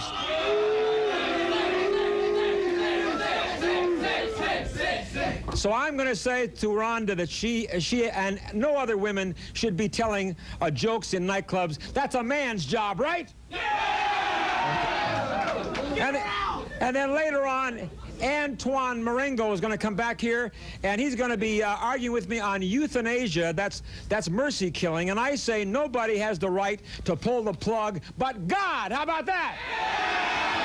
Okay. All right, now, parental discretion is required for the following guest. If any children are in the room, send them to their cribs, because this is a disgrace. A disgrace. Here she is. Let's bring her on. Playboy model Becky LeBeau. Where's Becky?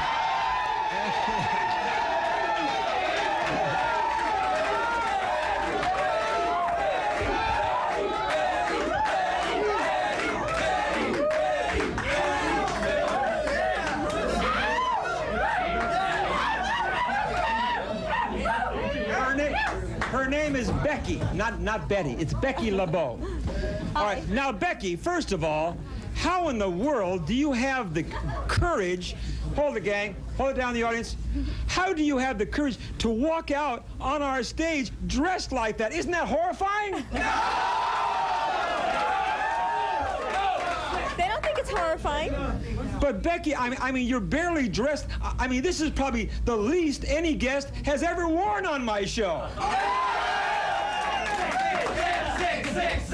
What's wrong with my body? Is there anything wrong? Does it bother you? Well, I'm sure there are millions of very modest people watching their television right now and are probably feeling embarrassed. You know, and I bet a lot of wives right now are leading their husband away from the television set. What do you think? Now, Becky, obviously, you're not a housewife or a secretary. I can tell that right away, you know.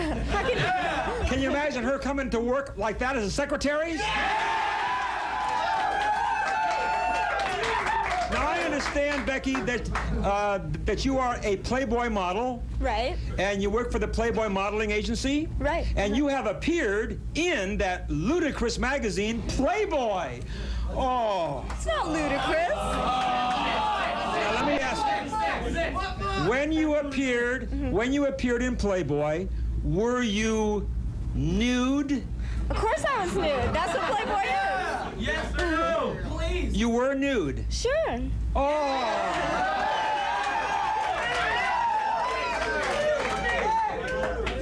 You mean you didn't hesitate walking in front of the camera, taking off all of your clothes in front of photographers and realizing that millions of people were going to be opening those pages and drooling over your naked body? Well, I don't think anything's wrong with that. As long as you have a nice body, why should you be embarrassed of it? Well, yes, I am.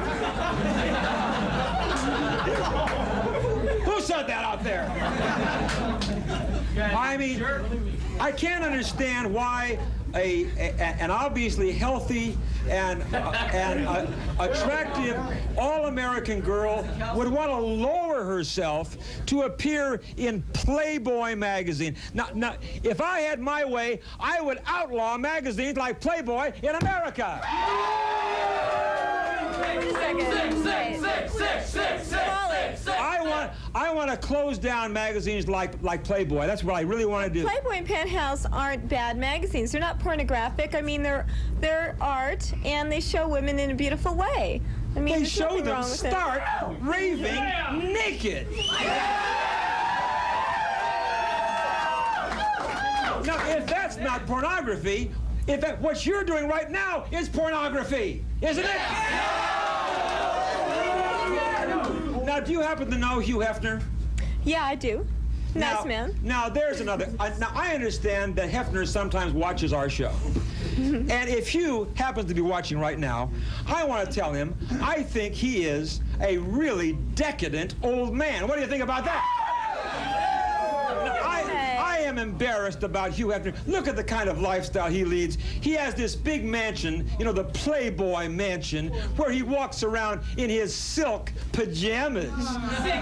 And hundreds of beautiful, near-naked girls wandering around the Playboy mansion. And old man Hef can snap his fingers, and any girl he wants spends the night with him. Is that any way to live? Yeah!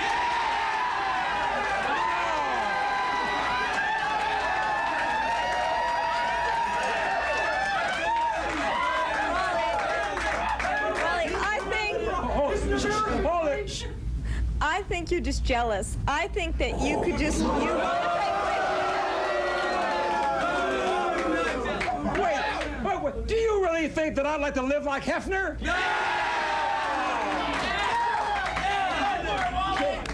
Can you really, Becky, seriously, can you really imagine me walking around the Playboy mansion in my silk pajamas? Can you imagine that?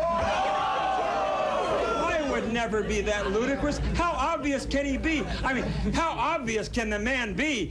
He doesn't even wear clothes. You know where he spends most of his time? He wears pajamas 24 hours a day. I mean, but that is kind of a decadent lifestyle, wouldn't you think? No, it's not decadent. I mean, that's, you know, he enjoys having women, and... He certainly does enjoy having women. And, I mean, he's in the position to have it, and he has enough money, and, you know, there's nothing wrong with nude girls walking around. But I wonder how many of those girls, and there's dozens and dozens who live there on the estate, right. How many of those has he taken to bed, would you imagine? Oh, I don't know. I mean, it's not a necessity to go to bed with him just because the girls are staying there. He just opens his heart and, you know. Do you really? Wait, do you? Hey, that isn't all he opens. What do you think? He opens his heart. Oh, come on. He probably also opened up his wallet. What do you think? Now, what would you do if you were wandering around the pool at the Hefner Playboy mansion and he snapped at you and said, Becky, I would like to have you spend the night with Hugh Baby. Now, what would you say Well, to as Hugh? a matter of fact, he wouldn't do that because I've sure been he in that would. position. Why not? Well, because he's a nicer guy than you think, Wally. Well, why wouldn't he ask you? He asks everybody else. Why would That's he not leave true. you out? That's not true. He doesn't ask everybody else. Anybody he wants to spend the night with, he asks them. Now That's what not would true. you do, Becky, if he asked you, Becky LeBeau, I want you to spend the night with me? What would you say to him? Well, if he asked me that, I wouldn't spend the night with him because I'm not that type of person. Yeah, but you posed nude in his magazine. But you're making the assumption because I posed nude in his magazine that automatically I'm going to go to bed with him. Do you think... Hey.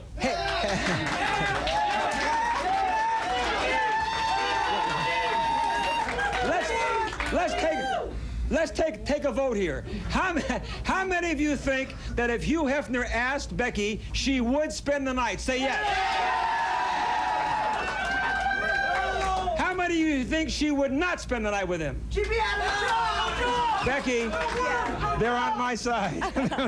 Not all of them. Not all of them. But you know what? But Not only is Hugh Hefner decadent, but he also is spineless. Do you know that I have invited Hefner several times through his office to appear on the hot seat to let me take him on it and let me ask him questions and let him defend himself because he knows that I've been attacking him all the time. And Hefner has not had the courage. His people says, Hefner, his Playboy people called me and said, Mr. Hefner would not lower himself to appear on the hot seat. Oh, come on. I say Hefner hasn't got the guts, right? I'll be right back.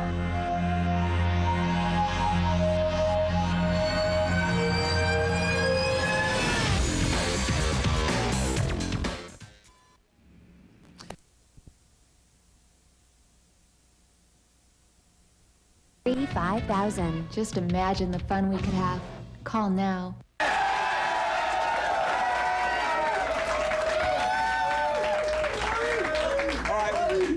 Welcome back to Hot Seat. In case you just joined us, sitting on my right, that is not David Kennedy. Hey, how many think that maybe we should have Becky replace David Kennedy?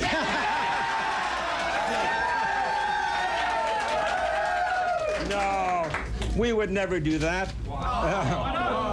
No. Now, Becky, we were discussing Hugh Hefner and all that. Another thing that I have to say that I can't believe this. Hefner had the audacity and the gall to pay $1 million to that bow wow Jessica Hahn. Come on. Now, why in the world would he pay Jessica Hahn $1 million to pose semi-naked in Playboy? Isn't that kind of ludicrous? yeah, you got me on that one, Wally. I can't answer you. She really is. And #1 bimbo, isn't she? Okay. Now, you also, I understand, you have a poster also out. Yeah, I've got a couple of them actually. But Is this one? that's one of them, yeah. All right.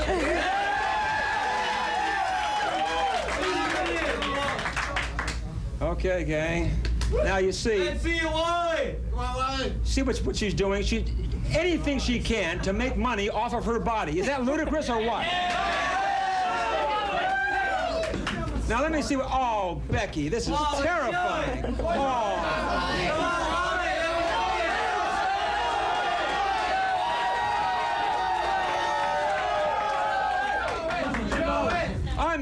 I don't think I should show this to the audience. What do you think? Well, all right. There it is.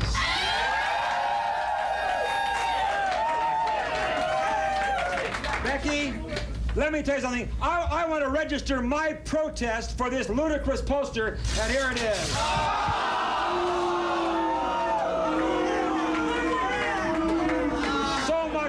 So much for your poster. What do you think about that? All right. Now, well, it doesn't matter if you do that. I just shot a new one last week. It'll be better than that one, so. Wait, you shot another poster? Last week, brand new Becky poster. And it's better than that one? Oh, yeah. Do you have less clothes on? I'm wearing a lot less, yeah. She's wearing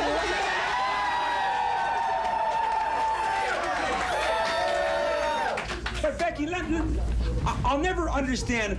We've had a lot of girls on this show who wear a lot of hardly any clothes, and they pose naked in magazines. Why do you choose this kind of a life? Why don't you want to be a nice, sweet little girl? I mean, why do you want to be the kind of a girl who runs around naked? What made you decide to do that? Well, I am a nice, sweet little girl. I just happen to run around naked, too. Wait. Do you believe sweet little girls run around naked? Do Mom and Dad know that you do this? Oh, I think they've heard, yeah.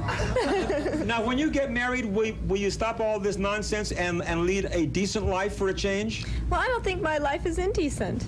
Well, are you going to continue to do this, you know, forever? Well, as long as my body holds up, sure. Let's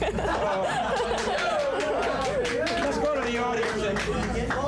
Okay, we have some questioners for you. Can I have your first name and your question? My name is Kevin, and I was just wondering, is that plastic fashion you're wearing? Yeah. Is that a plastic skirt that you have?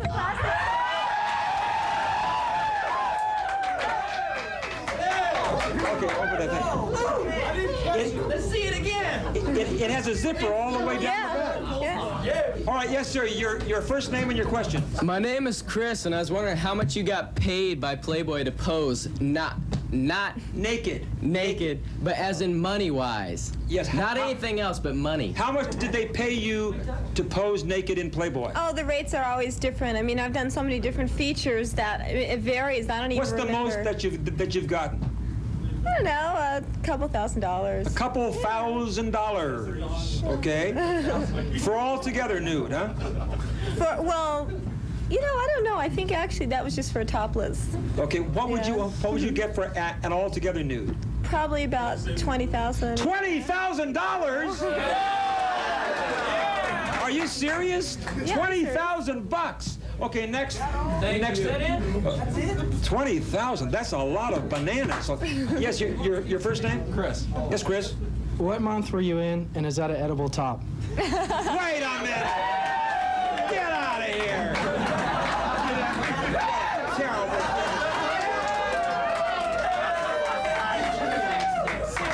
Yes. Hi, Becky. My name is Ty. I got a sore throat. Hi. I was wondering what size. Never mind. Get him out of here, dude. Never mind.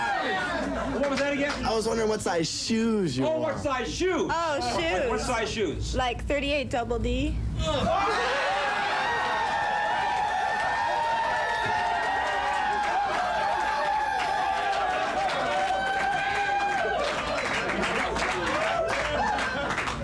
That was not your shoe size, and you're out of here.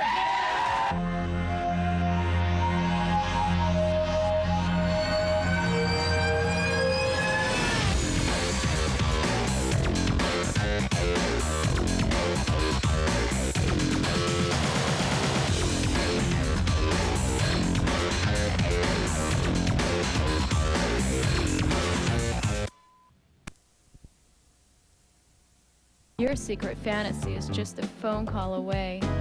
Call me now. All right, now it's time for our next guest on the hot seat. She's been here before.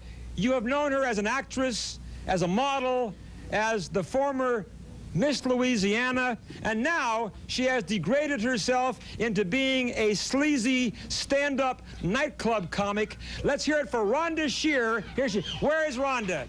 Bring her on. Here's Rhonda.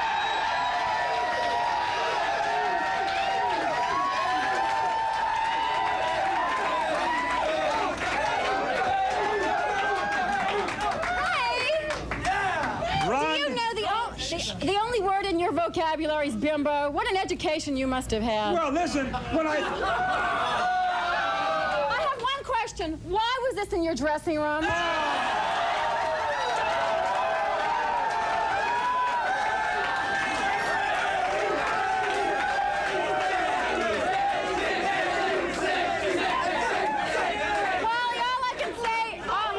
All I can say is wishful thinking, honey. Wait a minute.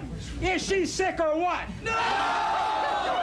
What a look. Now you see, You see how far down the rung she has slipped? She has now gone to the bottom of the pit. She is now a sleazy, degrading, stand-up comic telling dirty jokes in nightclubs. Is that any job for a woman? That's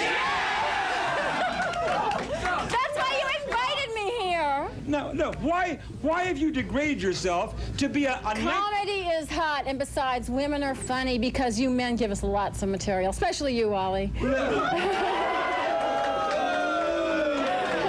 I mean, you know what's the matter with you, Wally? Your brain is 2 tenths the size of a normal brain. It's true. Hold on. Listen. You know, Wally considered himself to be a great sex object, and it was true. Many women objected to having sex with him.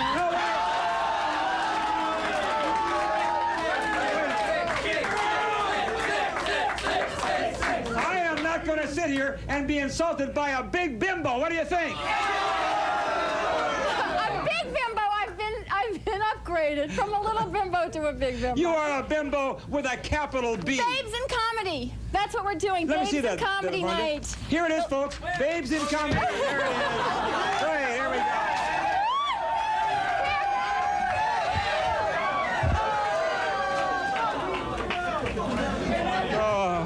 Babes. Hold on. Hey, the name of her show is Babes in Comedy. We gotta change it to Bimbos in Comedy, right? Now, Rhonda, it was bad enough. Hold it down, the audience. It was bad enough when you came on the show here, and you were a. Don't dangle your leg around like that.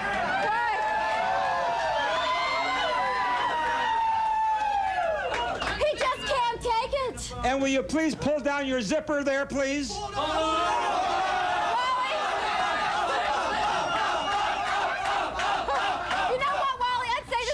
To you, but then we wouldn't see anything.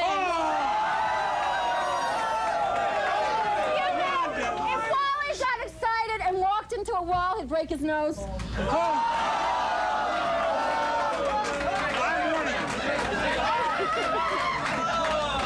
I'm warning you. You have really gone down to the bottom of the barrel, haven't you, Rhonda? I'm having a great time because it's time for women in comedy because we are funny. Women aren't funny. Oh, look at the box office. What are you going to see? We're all going to go see Bette Midler. We're all having a great time. Hey, look at the so-called funny women. Joan Rivers, a real bow wow, isn't she?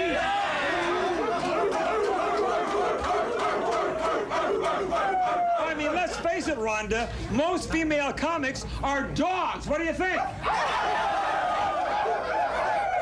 Now, Not anymore. It's a whole new world. It's a whole new world. It's a whole new That's world. Right. Yeah, right. And we make them laugh, and we make you laugh, and we make other women laugh. I say that in America, women were not meant to stand up in dirty, smoke-filled nightclubs and tell dirty jokes. That's a man's job, isn't it? I mean, I saw you in a nightclub in Hollywood on the Sunset Strip. I know, he keeps coming back and coming back. Or just see her. I went to see her act strictly for research. Isn't that right? And he stayed for 2 days. No, but women have. We discuss everything. We discuss men. We discuss politics. It isn't just sex. But you tell dirty, risque. No, You've been dirty and risque right here in my program. Oh, well, just the shoe fits. Look who I'm talking to. I can tell clean jokes. You don't know a clean joke. You've never even heard a clean joke. Hey. You're a clean joke. Hey.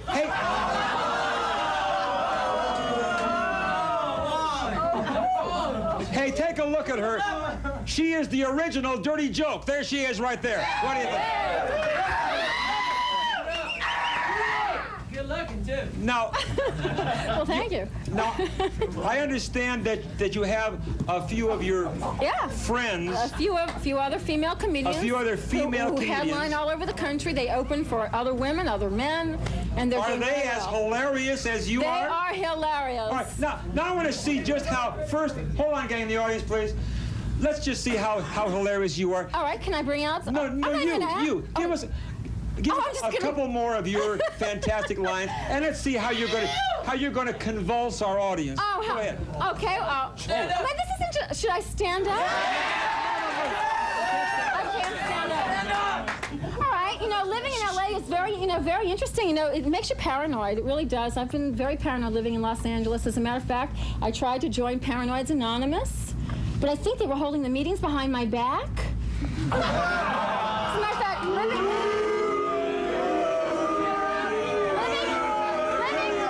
Los Angeles, I went into this very nice restaurant recently. I really did it in Los Angeles. The sign said intimate dining.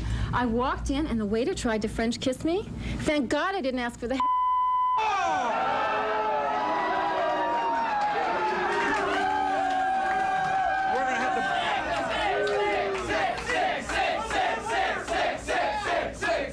See, they're turning on you, Rhonda. They're turning on you. Not. I'm trying. As a matter of fact, I'm from New Orleans. As a matter of fact, I'm half Cajun. I'm half Jewish. I'm a K-Jap.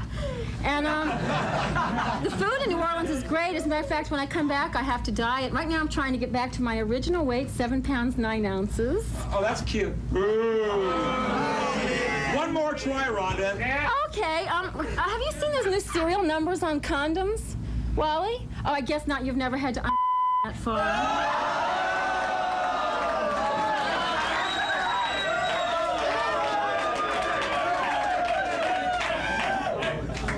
This is just a sample of what her stupid friends. We'll be right back. Stay where you are.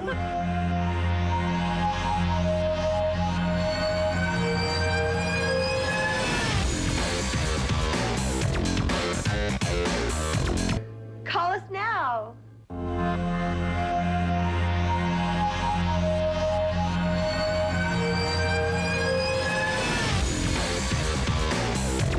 Now, David, our final guest on the hot seat. Okay. For a return appearance, I can't believe we had this guy back again. Next up we have, let me introduce you first, okay? Go ahead. Next up we have the star of KNAC Radio and its heavy metal so-called music program, Thrasher. It's nice to be back, Wally. Back again. It's certainly nice to be back here in front of the Anaheim Young Republicans Club, Wally. Thank you very much. Now, Thrasher. Hey, we go from a flasher to Thrasher. What do you think? Hey, I'll tell you, we have a perfect show here. Hey, who was that sweet girl in the red dress? Sweet girl? Who was that girl? Ah, porno queen. She was kind of bashful, but we had a nice conversation. Hey, if you want to stay healthy, stay away from her, right? Hey, now listen. Now what? From a porno star to a champion of illegal aliens to the heavy metal freako Thrasher. I think I've got a little support here. Have we got any heavy metal guys in the crowd here tonight? We got any KNAC listeners in here? You brought your family with you. These are my kids. Now, hold on.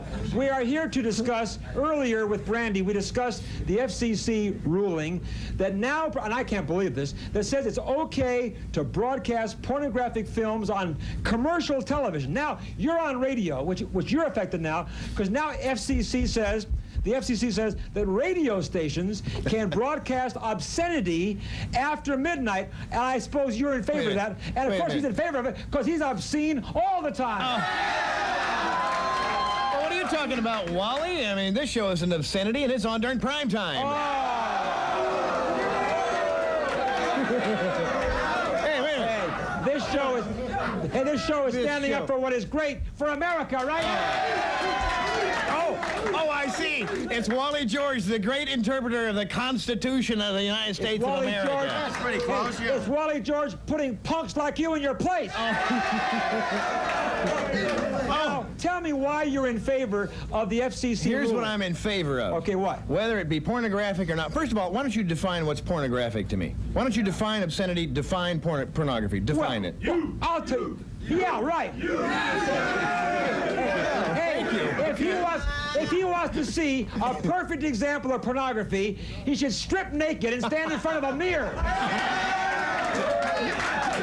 There is a perfect answer.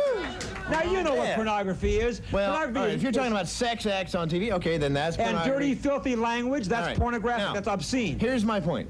What? I know where your point is, right here, pal. Oh, my God. Censorship is what I'm opposed to, Wally. Censorship. Out-and-out censorship. I think it ought to be the people of the United States of America to decide what is obscene and what is not, what's pornographic and what's not, and most of all, what they want to watch. Or listen to. Or listen to. Yeah, but you guys... The choice is up to them, not some reactionary geek like you!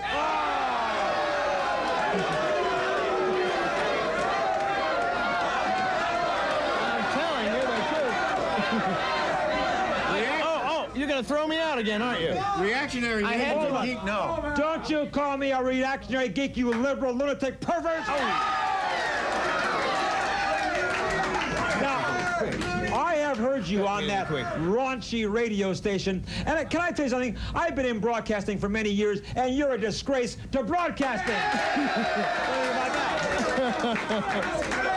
I think your attitude is a disgrace, Mr. Wally George. No, hey, and I think that you even believe you can speak for, good, solid, red-blooded American citizens. I do. And you speak for all of them. You're totally nuts. You're out there. You're.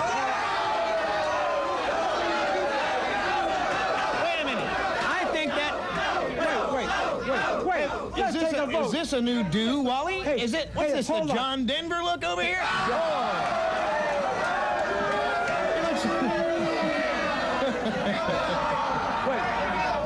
Wait, he says I don't speak for the majority of Americans. No, I don't think you have a right to do that. Let's take a vote. Do I speak for the majority of Americans? There you go. Oh. There you go. Great, the Anaheim Brain Trust. Great. Oh, good. No, they are decent Americans, but you don't know what decent means, does he? No.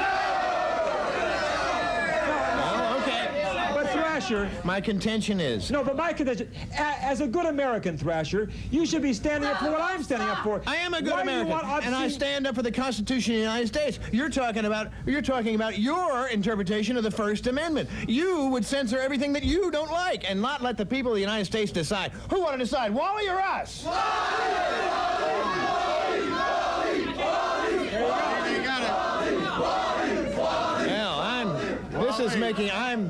I'm a little nervous. No, I'm a little nervous. Hey, you should be nervous, pal, because you're going to be out of business before long, right? Let me tell you this. Hey, let me just say one thing, Thrasher. The people, as you can see here, the people of America have had enough raunch, enough filth, enough obscenity on radio and television. And people like you, your days are numbered. And right now, your days are over. You're out of here.